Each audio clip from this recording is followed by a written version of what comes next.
Jeremy, what are the typical barriers to growth in a business?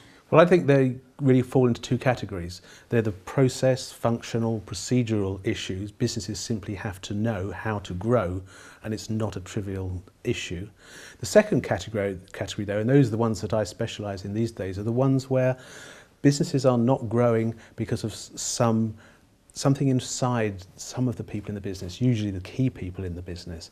Maybe it's some fear of growth, maybe some fear of success, but something is holding them back. Often, almost invariably actually, something that they're not aware of. So it's actually a mystery to them as to why the business isn't growing.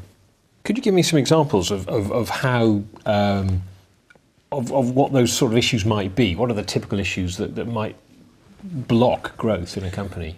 Well, a very clear example, certainly not something that applies to all businesses that are stuck, but in the case of one client I had, the business was actually very successful.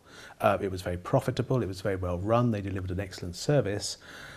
The trouble was that when I met them, their turnover had been static for 4 years. And to cut a long story short, the business was stuck because the MD was stuck. And when the MD realised that he was stuck and that was because he was scared of running a larger business, that he didn't trust himself to run a larger business, when he had that realisation, when we looked back in retrospect, months later, we could see the business had started to grow within 2 weeks of him having that realisation. So that's a very clear example of where the MD was stuck, and in fact the whole business ended up by being stuck.